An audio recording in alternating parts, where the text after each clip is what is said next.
Assalamualaikum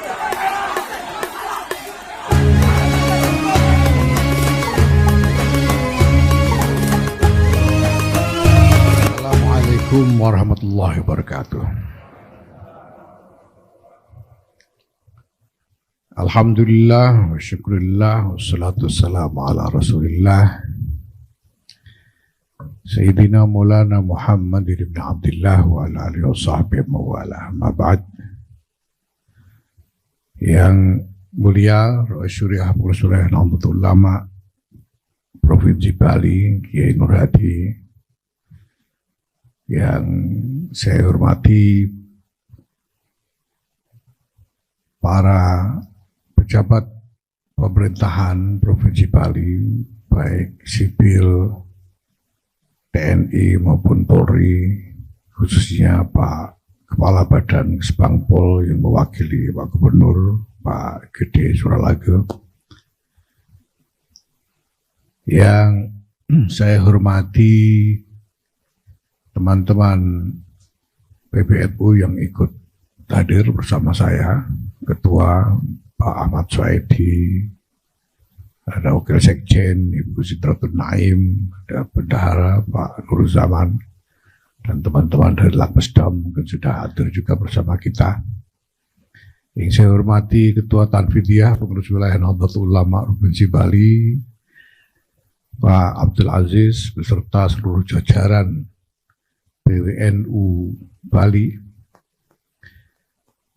Yang saya hormati para tamu undangan dari MUI, dari ormas-ormas keagamaan, dan lain-lain. Yang saya hormati jajaran seluruh pengurus cabang Nahdlatul Ulama seprovinsi Bali, para pimpinan badan-badan otonom seprovinsi Bali. Alhamdulillah,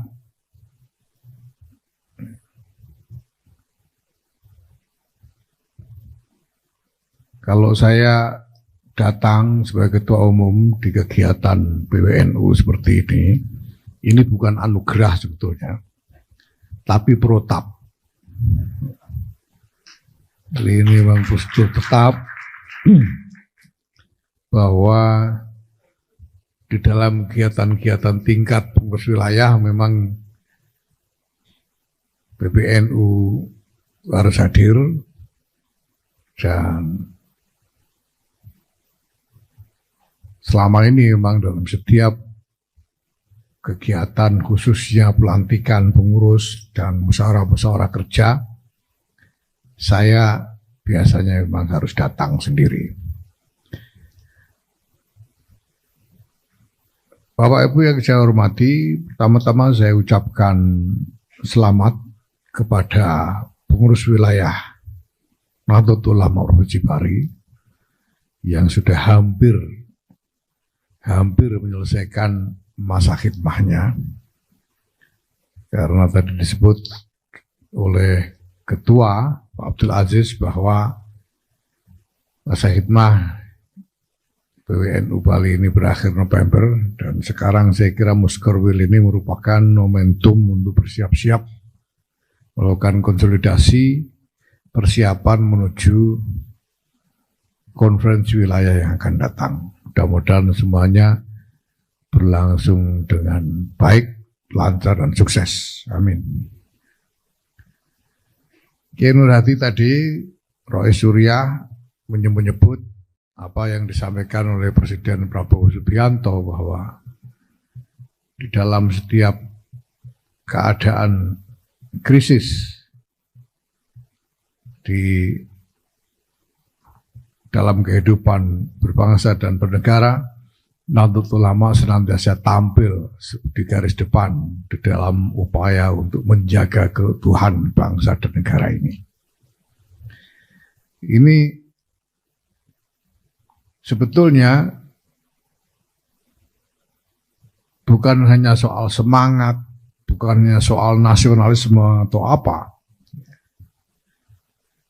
tetapi karena Nahdlatul Ulama ini memang di dalam keberadaannya menjaga dengan sangat teguh apa yang menjadi wawasan dasar dan mazhabnya. Yang pertama tentu saja adalah mazhab Ahlus Sunnah wal Jamaah, yang tadi bahkan diulas panjang lebar dalam sambutan gubernur. Dan karena landasan dari wawasan Ahlus Sunnah wal Jamaah itu, maka kemudian Nahdlatul Ulama ini berkewajiban untuk terus-menerus berjuang mempertahankan keutuhan bangsa dan negara ini sampai kapanpun, insya Allah. Kenapa? Karena bangsa dan negara ini lahir dari kesepakatan bersama dari seluruh elemen bangsa.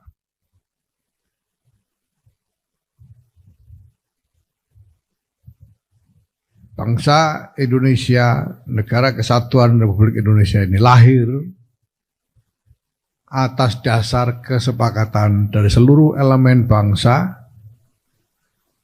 perjanjian bersama dari seluruh elemen bangsa, dan perjanjian seperti itu wajib bagi kita semua khususnya umat Islam dan Nahdlatul Ulama untuk terus mempertahankan dan menjaganya. Maka menjadi bagian dari kredo Nahdlatul Ulama, bagian dari keyakinan Nahdlatul Ulama bahwa dalam keadaan apapun, di tengah gejolak sebagaimanapun, di hadapan kesulitan-kesulitan seperti apapun, NKRI harus tetap teguh berdiri sampai kapanpun. Karena ini adalah mandat dari kesepakatan seluruh elemen bangsa. Dan ini adalah satu hal yang memang sangat istimewa yang kita bisa katakan anugerah dari Allah Subhanahu wa taala kepada bangsa Indonesia ini, bahwa bangsa ini lahir dengan satu dinamika, dengan satu konteks yang sangat istimewa dibandingkan dengan negara-negara yang lain yang manapun di dunia ini. Negara Kesatuan Republik Indonesia ini lahir dari kesepakatan yang murni, yang asli, genuine consensus, yang bukan artifisial, bukan dibuat-buat, tapi sungguh asli dan tulus dari elemen-elemen bangsa yang ada. Ketika kemudian seluruh elemen bangsa menyepakati berdirinya NKRI ini di atas dasar Pancasila, Undang-Undang Dasar 45 yang bersendikan Bhinneka Tunggal Ika. Dan ini bukan konsensus yang terjadi hanya dalam sehari dua hari. Bukan hanya seminggu, 2 minggu, sebulan, 2 bulan. Ini adalah konsensus yang dibangun selama bertahun-tahun. Sejak 1928, ketika Kongres Pemuda menyepakati satu tekad bersama yang kemudian disebut sebagai Sumpah Pemuda, itu sendiri sudah merupakan hasil konsensus yang paling awal mengenai bangsa dan negara ini. Dan selanjutnya dengan pergulatan yang luar biasa dari para pemimpin bangsa, lahirlah negara merdeka yang dicita-citakan bersama, yaitu Negara Kesatuan Republik Indonesia ini, dengan dasar yang disepakati, yaitu Pancasila UUD 45 yang bersendikan dengan Bhinneka Tunggal Ika.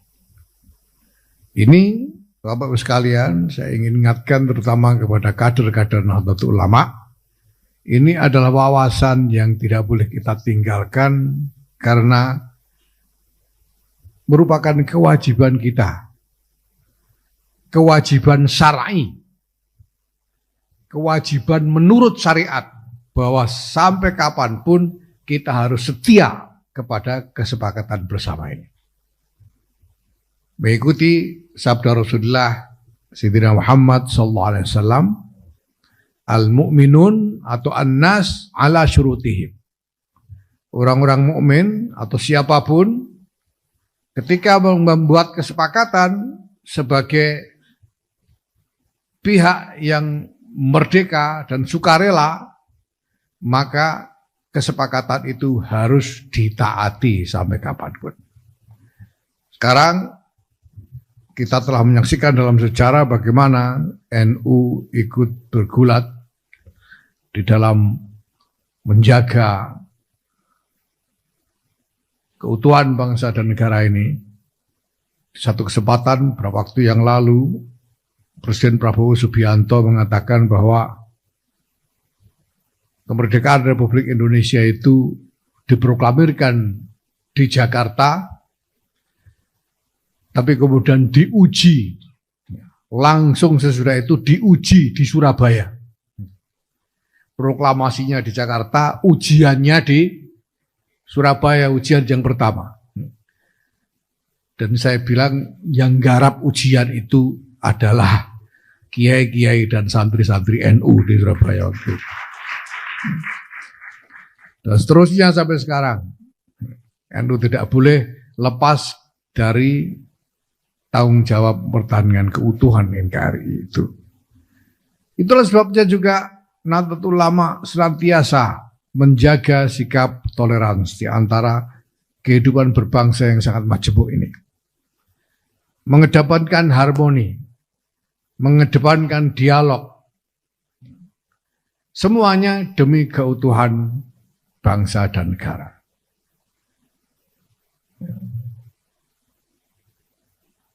Maka dalam kesempatan ini saya juga ingin mengajak, mungkin kalau di Bali ini sebetulnya nggak terlalu ramai isu ini ya, tapi di tempat lain cukup ramai. Ketika ada benturan-benturan, belum lama ini terjadi di Malang, di Pemalang misalnya, dan mungkin di daerah lain, yang terjadi di antara sesama anak bangsa, kemungkinan juga sesama warga NU mengenai satu hal yang mereka berbeda pendapat. Ini saya minta agar benturan-benturan seperti itu tidak diterus-teruskan. Kita boleh berbeda pendapat, boleh berbeda pandangan, tapi semua itu harus dilakukan dengan terus menjaga hubungan batin di antara kita, persaudaraan di antara kita sebagai sesama warga bangsa, lebih-lebih sebagai sesama warga Nahdlatul Ulama. Karena sejak awal Hadratus Syekh Kiai Muhammad Hasyim Asy'ari sendiri telah menegaskan kepada siapapun yang ingin bergabung di dalam NU. Beliau mengundang para ulama dari Ahli Sunnah wal Jamaah dengan semua pengikut-pengikutnya untuk bergabung di dalam NU. Dan kemudian beliau mengatakan kepada semua yang ingin bergabung kepada NU, udkhuluha bil mahabbati wal widad wal ulfati wal ittihad wal ittisal bil arwahi wal ajsad. Anda semua masuklah, bergabunglah ke dalam NU ini dengan mahabbah, ya, dengan kasih sayang dan cinta. Bil mahabbah wal widad. Wal ulfati wal ittihad, dan dengan kerukunan dan bersatu. Jangan berpecah belah. Wal ittisali bil arwahi wal ajsad, dan persambungan di antara roh-roh, di antara jiwa-jiwa kita, di samping juga persambungan di dalam pergaulan fisik kita. Jadi orang NU itu tidak hanya harus terlihat rajin kumpul-kumpul. Orang NU ini kan memang terkenal senang kumpul-kumpul dalam momentum apapun sepanjang hidup itu isinya kumpul-kumpul terus. Ya. Orang baru hamil, belum lahir sudah kumpul-kumpul. Ada mitoni itu. Selawatan kumpul-kumpul, habis itu lahir ada walimah tasmiyah kumpul-kumpul lagi. Ya. Sudah itu anaknya kalau laki-laki ataupun perempuan, walaupun caranya beda, kalau perempuan simbolis, tapi kalau laki-laki ini khitan itu ya dipotong beneran. Ya kalau perempuan tentunya enggak dipotong, cuma simbolis saja. Itu juga masih ada selamatan kumpul-kumpul. Nanti mau kawin, ya, baru lamaran saja sudah kumpul-kumpul. Kawin nikahnya juga kumpul-kumpul lagi terus. Ya. Mati juga kumpul-kumpul. Sampai mati kumpul-kumpul. Itu saja bukan cuma sekali.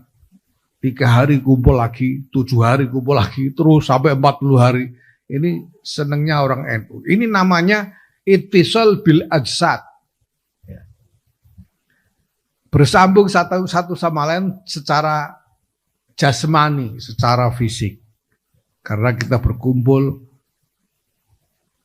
lebih sering. Tetapi bukan hanya itu yang dibutuhkan, kita juga harus bisa menjalin ittisal bil arwah. Menjalin hubungan dengan jiwa-jiwa kita. Nah, caranya menjamin hubungan dengan jiwa-jiwa itu adalah dengan saling mendoakan. Maka saya minta kepada saudara-saudara yang hadir di sini, kader-kader NU, warga NU, dan saya minta nanti ditularkan kepada warga NU yang lain, ya. Istiqomahkanlah setiap hari mendoakan untuk sesama. Mendoakan untuk sesama setiap hari. Kalau bisa. Kalau susah bunyi doanya bacakan Fatihah. Di Fatihah untuk para pemimpin NU, untuk para ulama NU, dan untuk semua warga NU yang ada. Baik yang masih hidup maupun yang sudah wafat. Hadiahkan Fatihah. Sekurang-kurangnya sehari sekali saja. Kalau tidak bisa sehari sekali ya sudahlah, seminggu sekali. Tiap malam Jumat. Kalau seminggu sekali nggak bisa, bangetan. Ini semua untuk mengikhtiarkan supaya di antara kita ini ada persambungan roh, persambungan jiwa di antara kita. Karena ini adalah amanat dari Muassis Nahdlatul Ulama Hadratus Syekh Kiai Muhammad Hasyim Asy'ari. Mungkin kalau sekarang ini banyak sama orang NU saling mencela satu sama lain, mencaci maki satu sama lain. Mungkin karena kurang saling berdoakan di antara mereka. Nanti kita cek, kalau kita sudah saling berdoakan kok masih ada yang begitu, nah berarti bukan orang NU, gitu aja. Ngeceknya begitu. Nah, mari sekarang kita tes dulu ini orang NU beneran apa enggak. Kita istiqomahkan, mendoakan dan dia Fatihah untuk semua orang NU ini. Nah kalau nanti lihat aja lah, tidak usah lama-lama. Seminggu 2 minggu kok masih ada yang begitu, berarti yang begitu itu bukan NU, gitu saja sudah. Nah Bapak Ibu sekalian yang kami hormati, ya, di samping yang saya sebut tadi merupakan persiapan menuju konferensi wilayah, saya kira karena ini merupakan agenda nasional, Muskerwil ini juga harus menghasilkan rencana-rencana strategis untuk tingkat wilayah Provinsi Bali ini. PBNU telah menyusun suatu rencana strategis nasional, Renstra nasional untuk NU ini sebagai ikhtiar kita dalam konsolidasi agenda-agenda. Saya sering menyebut bahwa Nahdlatul Ulama ini dalam periode ini punya dua agenda penting, yaitu yang pertama adalah agenda repositioning, jadi menata kembali penempatan kedudukan Nahdlatul Ulama di tengah kehidupan berbangsa dan bernegara ini dalam berhubungan dengan aktor-aktor lain di dalam masyarakat, ya, dalam berhubungan dengan aktor-aktor politik misalnya, termasuk dalam berhubungan dengan pemerintah. Dan saya sudah sering menyatakan juga bahwa posisi NU khususnya terkait dengan pemerintah adalah membantu pemerintah untuk memastikan bahwa agenda-agenda kemaslahatan yang dicanangkan oleh pemerintah sungguh-sungguh bisa dihantarkan dan sampai dirasakan secara nyata oleh masyarakat dan rakyat. Itu kedudukan NU. Nah, di samping itu kemudian kita juga membangun agenda konsolidasi yang meliputi 3 matra, yaitu konsolidasi tata kelola, konsolidasi sumber daya, baik sumber daya manusia maupun sumber daya finansial, yang disebut oleh Kiai Nur Hadi tadi soal pelatihan-pelatihan itu bagian dari konsolidasi sumber daya manusia NU. Nah, kemudian selanjutnya akan kita ikuti dengan sumber daya ekonomi dan finansial di kalangan NU. Tadi kalau tidak salah Pak Aziz juga menyebut tentang BUMNU dan kemandirian NU dan lain sebagainya. Ya. Dan yang materi yang ketiga adalah konsolidasi agenda. Nah, rencana-rencana strategis ini merupakan alur dari konsolidasi agenda yang dilaksanakan secara nasional oleh pengurus besar Nahdlatul Ulama. Dan saya minta nanti Pak Aziz supaya dalam Buskerwil ini dibicarakan dengan sebaik-baiknya bagaimana menjabarkan Renstra nasional itu menjadi Renstra Provinsi Bali untuk pengurus wilayah Nahdlatul Ulama Provinsi Bali ini. Dan nanti kalau itu sudah jadi, baru dibawa ke cabang menjadi Renstra kabupaten atau kota untuk PCNU di seluruh Bali. Nah, Bapak Ibu yang saya hormati, Alhamdulillah setelah kita bekerja keras sekali selama 3,5 tahun ini, alhamdulillah keseluruhan agenda konsolidasi Nahdlatul Ulama ini telah sebagian besar bisa kita capai.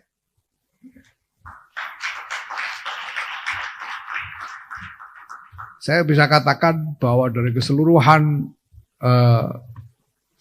sasaran-sasaran yang dicanangkan, target-target yang dicanangkan, saat ini kita sudah sampai pada titik 70% sekurang-kurangnya dari keseluruhan sasaran konsolidasi yang dicanangkan. Beberapa minggu yang lalu, Wakil Ketua Umum Kiai Amin Said Husni mendapatkan satu aplikasi artificial intelligence yang baru, yang paling baru nih di antara yang lain-lain. Dia mendapatkannya karena promosi dari Pak Menko PMK, Pak Pratikno waktu itu mengatakan bagus ini, tertarik, lalu Pak Amin Said Husni ikut mendownload itu, dan kemudian kepada AI itu dia menanyakan, minta tolong buatkan rekomendasi strategi konsolidasi NU. Karena dia mau, saya tidak tahu kok dia tiba-tiba pengen nanya itu kepada AI. Mungkin pengen ngecek dalam waktu 5 menit keluar semuanya. Menjadi satu kertas kerja yang lumayan tebal, kalau nggak salah ada 29 halaman paperwork dari AI. Rekomendasi tentang strategi konsolidasi NU. Dan setelah dibaca, ternyata isinya itu sama persis dengan desain rencana konsolidasi yang sudah dibangun oleh PBNU sejak awal. Jadi rupanya PBNU ini sejak awal sudah berpikir seperti artificial intelligence. Jadi jangan besarkan hati, itu artinya apa? Bahwa selama ini kita memang berpikir objektif dan realistis. Dan itu dikonfirmasi oleh artificial intelligence karena terbukti hasilnya sama. Dan sekarang kita telah mencapai sekurang-kurangnya 70% dari sasaran-sasaran capaian yang kita canangkan. Kita sudah selesaikan banyak agenda terkait tata kelola, sudah boleh dikata 95% selesai mengenai tata kelola ini. Sumber daya manusia juga tadi terkonfirmasi sebagaimana disampaikan oleh Rois Surya juga berjalan dengan baik.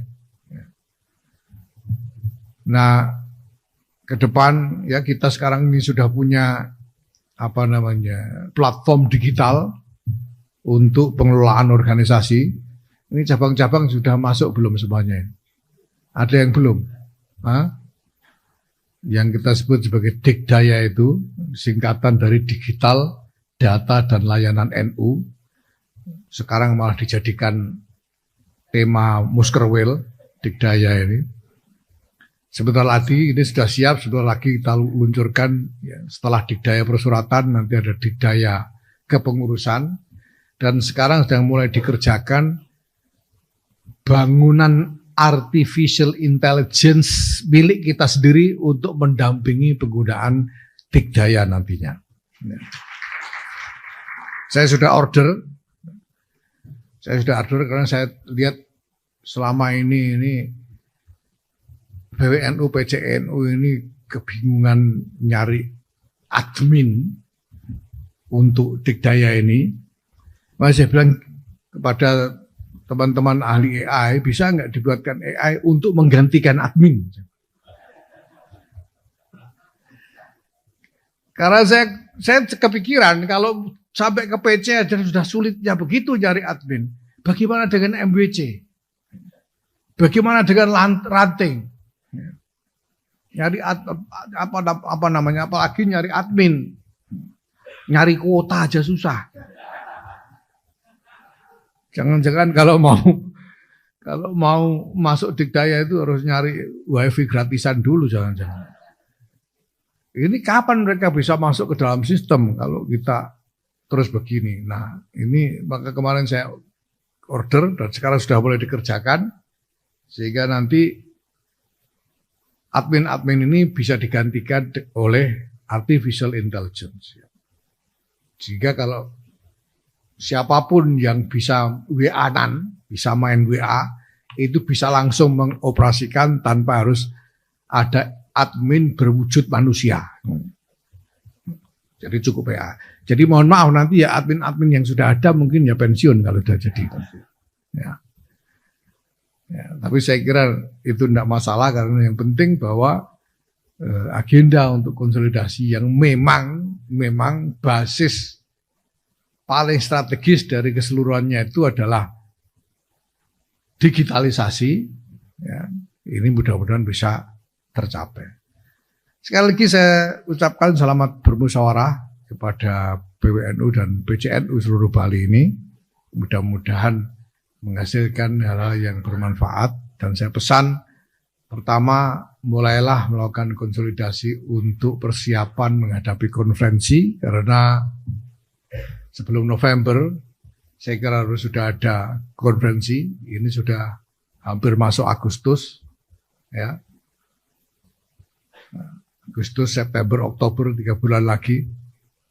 Tolong dipersiapkan dengan sebaik-baiknya.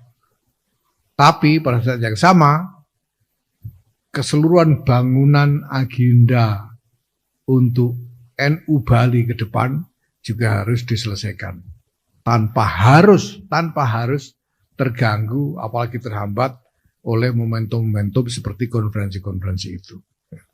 Setelah ini mungkin ada beberapa cabang juga yang harus segera konferensi, ini semuanya harus tetap berjalan agenda-agenda strategis ini. Selamat bermusyawarah, mudah-mudahan mencapai hasil-hasil yang manfaat, maslahat dan barokah. Terima kasih atas segala partisipasi dan semangatnya untuk bergabung dalam pergulatan bersama khidmah Nahdlatul Ulama ini. Terima kasih kepada semua pihak atas kerjasama dan bantuan-bantuannya. Wallahul muwaffiq ila aqwamit thoriq. Wassalamualaikum warahmatullahi wabarakatuh.